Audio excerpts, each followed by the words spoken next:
Jamal Finkley, BLACKTREE TV. Um, First, thank you guys for taking the time. Christopher, I've been rocking with you a long time. I don't know if you've taken the time to celebrate, but this makes 35 years on film this year since Generations. Uh, Look here, Jamal. Are you trying to give my age away or something? I'm just saying. Why are you putting the brother out there like that? Did you say 35 years? 35 years. Ooh, you know what? I'm messing with you, but in all seriousness, I appreciate that acknowledgement. I'm proud of that. Yeah, yeah. Proud to still be doing 35 years later the work that brings me so much joy and that I love so dearly. Yes, and for you to mention generations, wow. Yeah, that's taking it back. That's Can you taking it take us back. back to your first big audition when you got that? I know you've done a lot of theater also, but your Yes. first on-screen audition when you found out you got, big role, like, can you take us back there? You mean like for generations? Yeah. Well, I because of what you said, I'd been doing theater for a very long time, and so Generations was one of my first, if not the first audition in front of the camera. So I was very, very nervous when I actually no, I'm taking this back to right now. This is The Bold and the Beautiful that I'm thinking of. That was my first gig ever. So that was also daytime drama. And I was so nervous. I was backstage, I'd gotten the job, and I just had one line. And that one line was it was during a very important storyline. I had to deliver a FedEx package and say, "Hi, I'm here to deliver this package for Mr. Johnson." That's all I had to say. I'm backstage sweating bullets. I go up, the camera's rolling, knock, knock, knock. "Hi, I'm here to deliver." And my voice cracked in like three different places.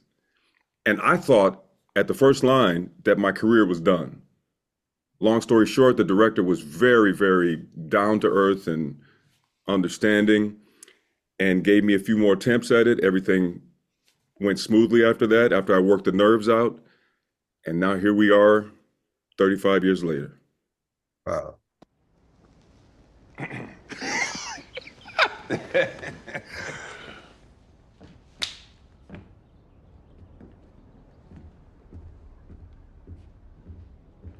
What'd you think? A desperate man can be a dangerous man. Both can have uses. Oh, man.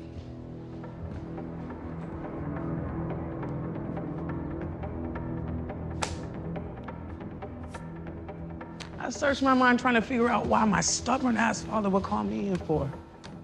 I hear you've been trying to expand. Was gonna tell you eventually. Whatever you do reflects on me. Good relationships are hard to come by. Look before you leap. And here I thought you were finally asking me to take over for you. You have always had guts. I'll give you that.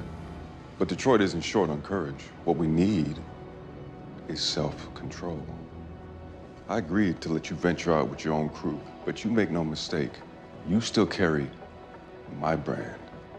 Respect it.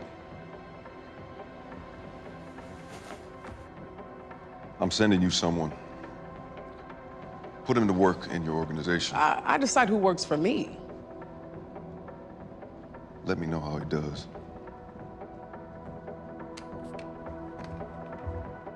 Ren, I mean, you're playing a gangster in this. I mean, like, how did you get into that role? Did you have to go slap a bitch or something? Like, what was your Like, plot? yeah. I mean, like, it's really interesting because coming into this, I'm a thespian as well. I do mostly theater, and so I've been able to do, at least in my experience, some stage combat. Thank goodness for Shakespeare. And but I also used to box for a small amount of time, so it was kind of me trying to getting back into that physical aspect of my body, that physical aggression, that presenting that. Because I usually only express that whether I'm like in the gym or like doing something expressive like dance or theater, so to speak. So it was a lot of like just holding that like big boss energy all the time and like translating it not only just in like the physical presence, but in the speech, in the tactics, and all kinds of things. And this for both of you guys, since y'all done so much stuff on screen, like how does what you do on stage translate to the screen? Like what do you is it one that does more than the other? Like how you perform on screen when you go back to the stage, you take some of that, or what you do on stage, how does that translate to the screen, if at all? Ren, would you like to take that first? It's up to you. I can take it first. Yeah. So full transparency, this is only my second TV gig ever. And so I do mostly theater. So really my first time being on set, it was a whole culture shock, so to speak, of learning how to act for the camera specifically versus acting all the way to the back row. And there are some things that I brought with me in terms of for Henri, because Henri's loud, bold, and brash. And in theater, you have to be loud, you project, and you are very visible, very seen. And so I think I brought some of that. She's a little big in the camera. She's big in the frame.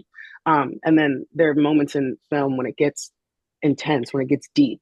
You know, there's a power in the stillness, and I learned that a lot. Especially filming, and it's the same in theater as well. The phenomenal, amazing James Earl Jones once said about theater that he said, there's no such thing as a moment that's too big as long as it is filled with truth. So what I'll tell you, Jamal, in answer to your question is, when you think about the camera versus the stage, it still comes from truth, period.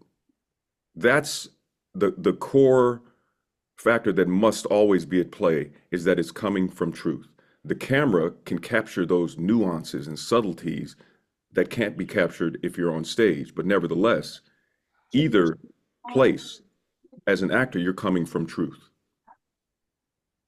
Well, thank you guys for playing this season of BMF. Can't wait to see the rest of what unfolds this season, and can't wait to see your next 35 years on film and all your next great things that you'll do, Ren. And hopefully I get to see you on stage one day also, Ren. That'll be great. That'd be great. Thank you all.